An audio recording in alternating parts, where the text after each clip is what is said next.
There is a place beneath all the noise, beneath the arguments about which path is true, which tradition is right, which teacher knows the way, beneath the labels we carry and the ones we have been given. There is a place where every genuine seeker in every age, in every culture, speaking every language, has eventually arrived. The mystics called it by 1,000 names. We simply call it the Undivided.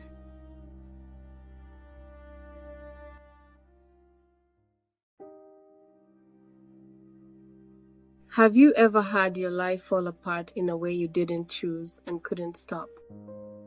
A relationship that ended, a belief system that crumbled, a version of yourself you had to leave behind, a moment when everything you thought you knew turned out to be insufficient. If so, and I believe most of us have, then you have already begun the path of Sophia. Because the first movement toward wisdom is not an ascent, it is a descent. Today we go into the dark, and I promise you, what we find there will change how you understand every difficult season of your life. Nobody wants to talk about the fall. We love the images of the mountaintops, the breakthrough, the awakening, the sunrise. We love the stories where the seeker sets out on their journey, walks through a forest, has a dream, speaks to a sage, and returns transformed. What we do not talk about, not nearly enough, is what happens in the middle. The part of the story that is not beautiful. The part where everything you thought you knew stops working, where the old self has begun to dissolve and the new self has not yet arrived. Where you are in the space between, which is to say, in the dark. This episode is about that dark. And I want to begin by telling you something important. The dark is not your enemy. The dark is the beginning. Welcome back.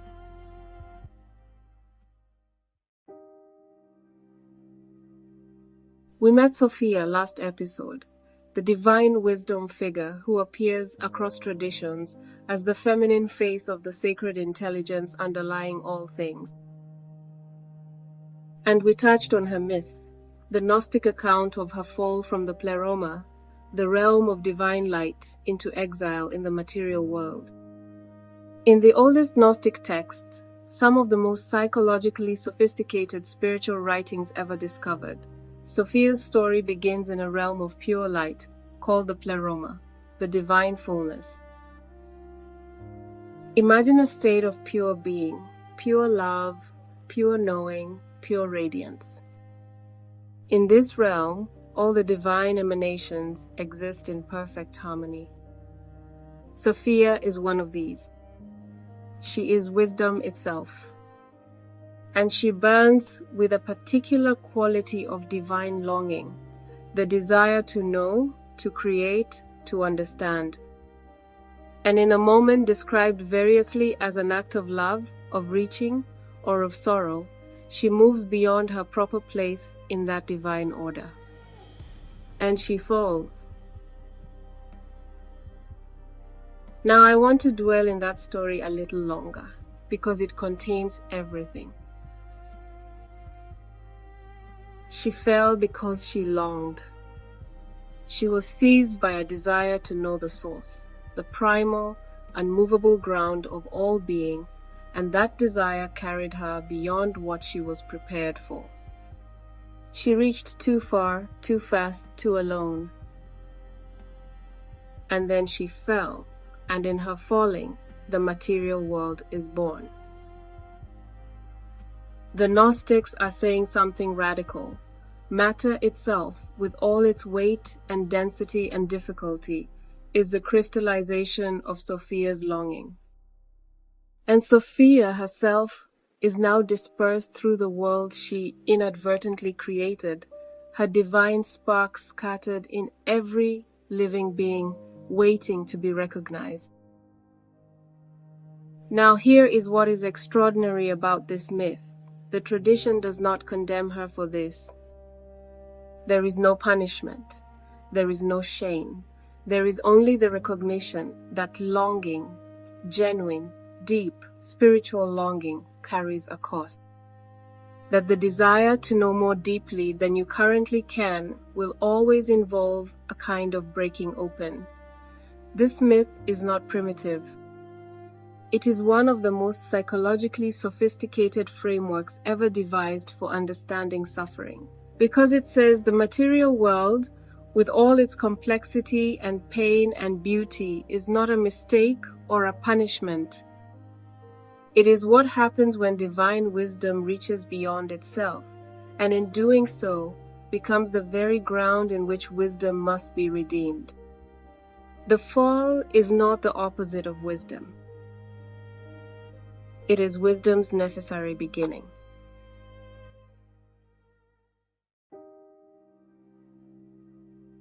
When the wisdom traditions speak of descent, they are pointing at something very specific. Not merely hardship, not merely difficulty, but a particular kind of experience, one that strips away the false self. There are many names for it across traditions. The mystics of the Christian contemplative stream called it the dark night of the soul. They approach the same truth through a concept called kenosis, a Greek word meaning emptying. In its original theological context, it describes the self-emptying of the divine into human form, but the mystics extended it into a universal principle. Transformation requires emptying.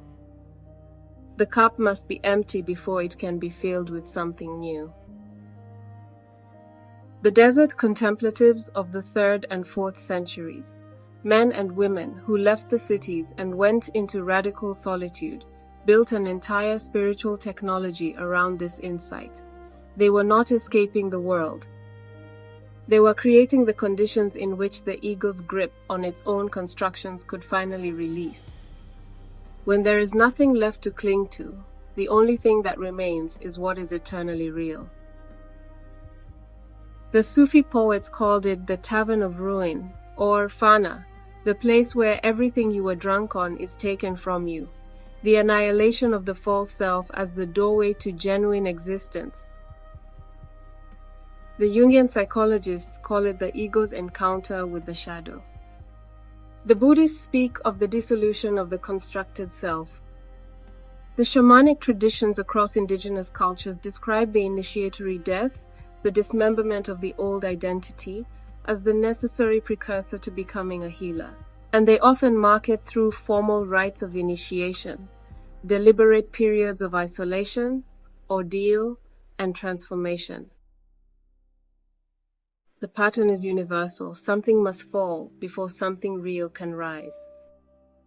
Different names, the same territory. So, what is it that gets stripped away, we may ask? In the 16th century, a Spanish mystic named John of the Cross gave us one of the most enduring descriptions of the descent, the dark night of the soul. It is a phrase that has entered popular culture, often applied loosely to any difficult season. But John meant something specific and profound. The dark night is not depression, though it can feel like it. It is not the absence of the divine, though it feels like it.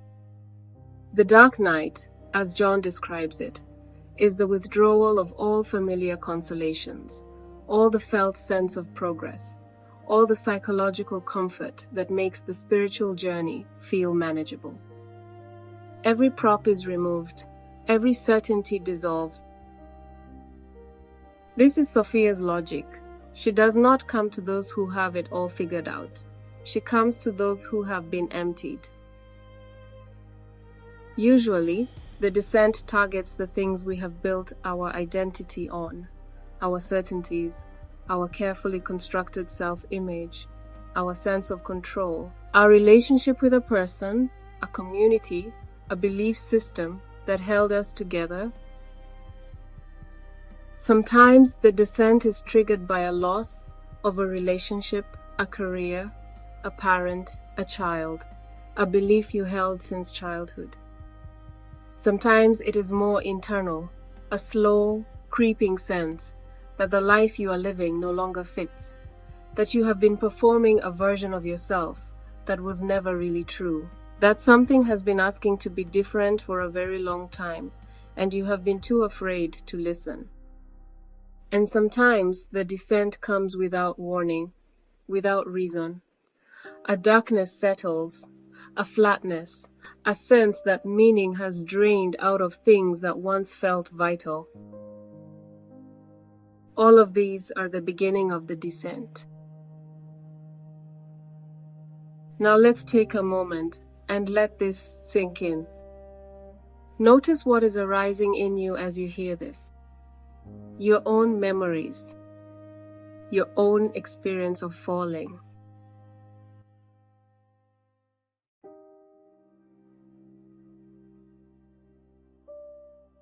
There is an ancient myth, Sumerian, one of the oldest myths we have ever found, of a goddess named Inanna, queen of heaven and earth. Inanna decides one day that she must descend to the underworld, the realm of death, to attend the funeral of her sister's husband. Some scholars say it was grief, some say it was power. Some say it was a call she could not explain and could not refuse. At each of the 7 gates of the underworld, a gatekeeper demands that she remove an item of her royal regalia, her crown, her necklace, her breastplate, her rings, her belt, her robe, finally, her most intimate garment.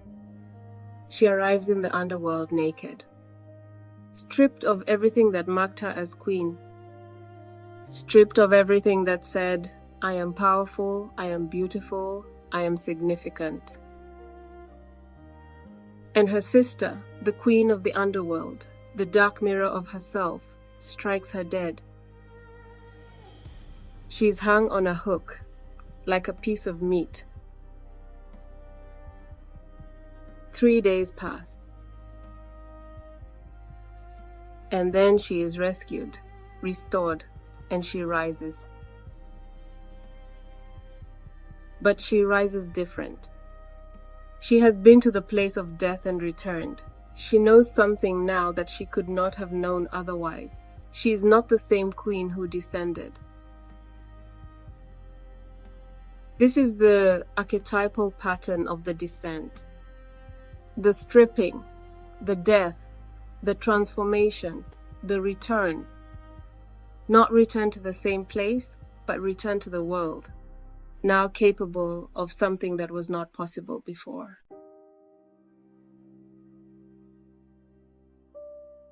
So why? Why must wisdom be born through descent? Why can't we simply choose to be wise?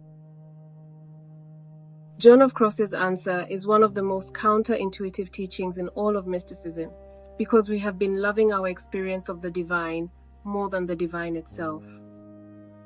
We have been attached to the sweetness, the sense of advancement, the feeling of being on the right track. The dark night strips all of that away so that something more honest and more naked can emerge. This is Sophia's logic. She does not come to those who have it all figured out. She comes to those who have been emptied. I have turned this question over for years, and I have come to believe that the answer has to do with the ego, the part of us that manages our image, maintains our defenses, ensures our survival. The ego is not evil. It is necessary. It is the instrument through which we navigate the social world. But it is not built for wisdom. It is built for management, for control, for appearing a certain way. Sophia, the true wisdom, cannot be managed. She cannot be controlled. She cannot be packaged and presented as a credential. And so, as long as the ego is fully in charge, wisdom remains inaccessible. It is not that the ego is preventing it deliberately. It is simply that the ego's frequency and wisdom's frequency are incompatible. Like trying to tune into a quiet, deep signal when there is very loud noise in the room. The dissent is the thing that turns down the noise. Not gently, not pleasantly. It turns it down by overwhelming it. Across the wisdom traditions of the world, difficulty is not regarded as evidence of spiritual failure. It is regarded as a form of initiation, a sacred rite of passage that the soul must undergo to be capable of carrying something deeper. The pattern appears even in the great narrative traditions. Job loses everything and gains wisdom. Inanna descends into the underworld and returns transformed. Persephone is taken into darkness and becomes queen of the deep. Psyche must complete impossible tasks before she can be reunited with what she loves. These are not stories about suffering as punishment. They are maps of how wisdom is made. The fall also gives us the opportunity to practice dignified endurance. Across the traditions, there is a virtue consistently named as essential to the descent, an active, dignified, rooted endurance. Not passive resignation, not collapsing under the weight, but a quality of remaining present within difficulty, without being destroyed by it. The Arabic word is sabr. The Greek is hypomon. The Hebrew is savlanut. The concept is identical across languages. Not the endurance of someone who has given up, but the endurance of someone who trusts that the trial is purposeful even when they cannot yet see the purpose. One of the most beautiful prayer traditions across multiple cultures involves bringing one's difficulty to the divine without demanding an explanation, simply presenting one's reality with complete trust in ultimate mercy. Not why is this happening to me, but I am in this, and I do not face it alone. That shift from demanding explanation to choosing trust is itself a form of wisdom. When life takes away everything you have been relying on, you are left in a silence that is not peaceful, at least not at first.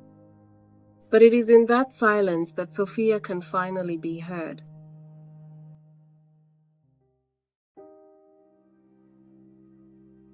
Carl Jung, the great Swiss depth psychologist who spent his life in dialogue with mysticism, had a framework that maps beautifully onto Sophia's descent.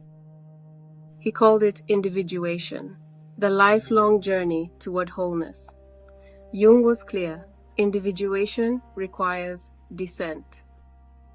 It requires what he called the encounter with the shadow, the parts of ourselves we have denied, suppressed, or never developed. The things we are ashamed of, the wounds we have never looked at, the unlived life knocking at the door. The shadow does not disappear when we ignore it. It operates autonomously, projecting itself onto others, driving compulsive behavior, erupting in moments of stress. The descent is the movement into these unconscious depths, not to drown there, but to retrieve what has been lost and integrate what has been split off, to become more whole. What Jung described in psychological language, the mystics had been describing in spiritual language for millennia. You cannot carry wisdom's light if you are using half your energy to maintain your own unconsciousness. The descent makes wholeness possible.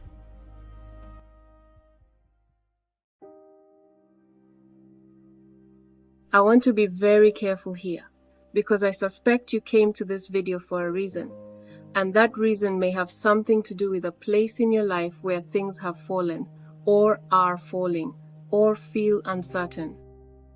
I am not saying that suffering is good, or that hardship is necessary, or that you should go looking for your dark night. I am not romanticizing pain. What I am saying is that if you find yourself in the descent, if you are in that place right now, or if you have been there, or if something in you recognizes this territory, there are ways of moving through it that align with the path of wisdom and ways that work against it. What works against the descent? Fighting it with pure willpower. Trying to think your way out. Numbing it with distraction, which is what most of our culture is designed to help you do.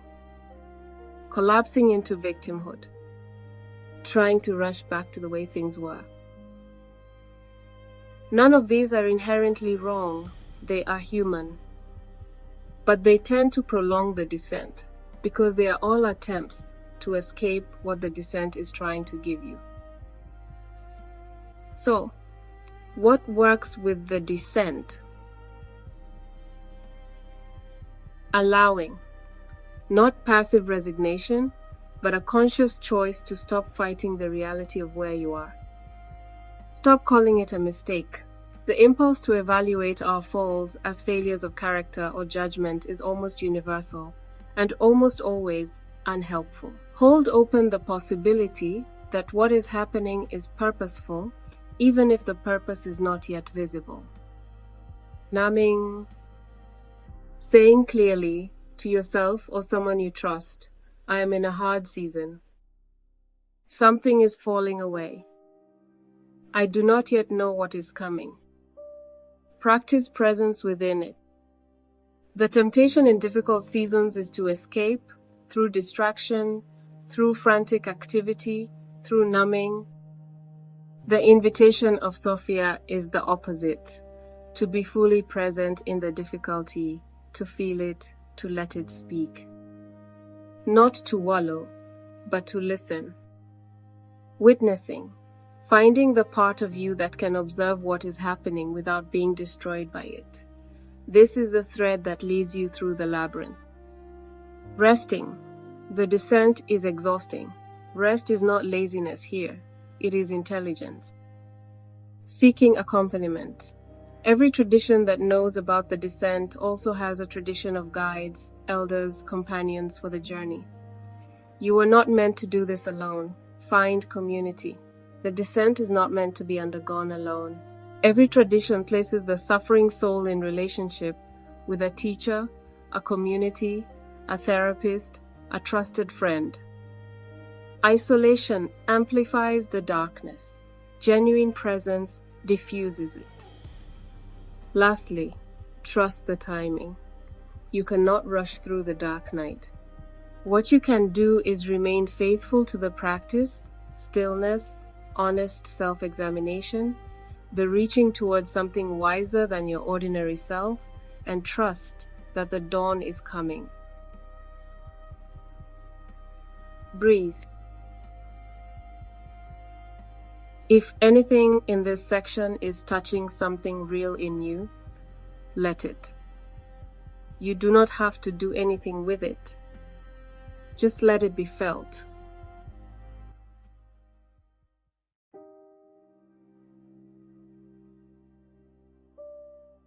The descent does not last forever. This is important to say because when you are in it, it feels like it will. It feels like the darkness is permanent. Like you will never feel like yourself again. Like the person you were before is gone and nothing has come to take their place. But there is a turn. There is always a turn. It does not always come as a dramatic sunrise moment. Sometimes it is very quiet. A small thing, a conversation, a dream, a morning where the air smells different. A moment where you notice that you are still here. That you survived. That something in you that was absolutely convinced it would break did not. And from that point, the ascent begins. not ascent in the sense of escape from the world, not transcendence in the sense of leaving your humanity behind, but ascent as depth, as the capacity to live more fully in what is real, because you have touched the bottom and found that there is ground there. The mystics say that what comes up from the descent is not a better version of the person who went down. It is a truer version. The fall burns away what was false. What remains is what is real.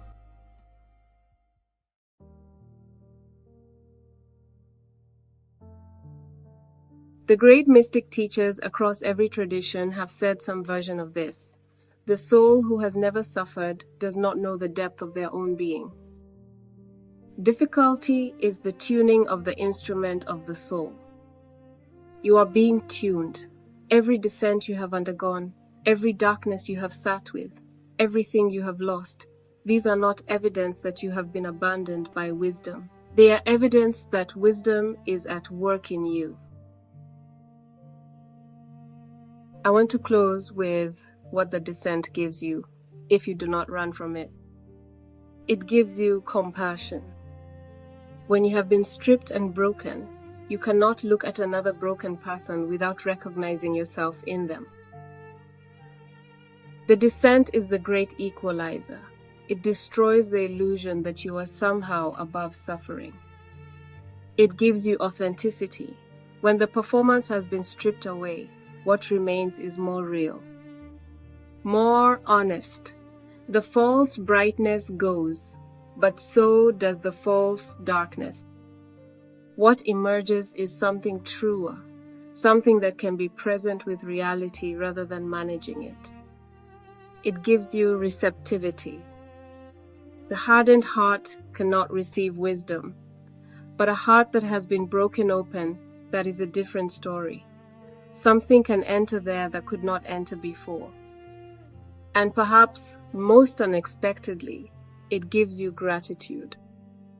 Not the shallow gratitude of counting blessings when life is going well, but the deep, almost devastating gratitude of someone who knows what it is to lose, and who therefore knows in their bones the preciousness of what remains.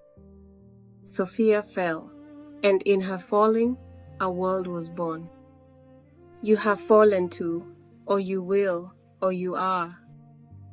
And from your falling, something is being born, something is being created too, though you may not yet be able to see what it is. That is not a consolation. That is a promise. Be patient, be present, be gentle with yourself. May your falling be a falling toward. May you meet what waits in the dark with open hands.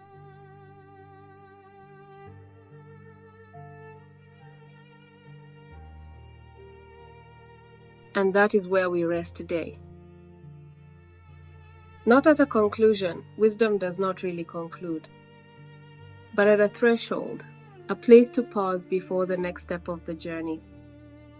If something in this episode stirred something in you, a memory, a recognition, a question you did not have words for before, I want you to sit with that. Do not rush past it. That stirring is not incidental. It is the whole point. This has been episode 2 of the Sophia series, The Necessary Fall. Next time, we explore the second movement of the path, the art of stillness. Because once we have descended, we must learn to be quiet, and in that quiet, Sophia begins to speak.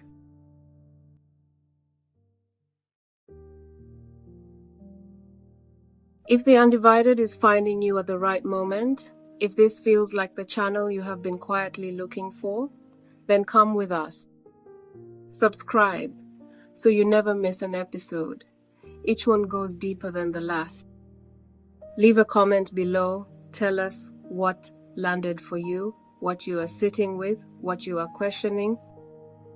This is not a broadcast. It is a conversation, and your voice belongs in it. Share this with one person in your life who you know is carrying a question they have not yet spoken aloud. You do not need to explain it. Just send it. They will understand why. Every tradition we explore on this channel agrees on one thing. The path is not walked alone. So thank you, genuinely, for walking this one with us. Until the next episode, bye.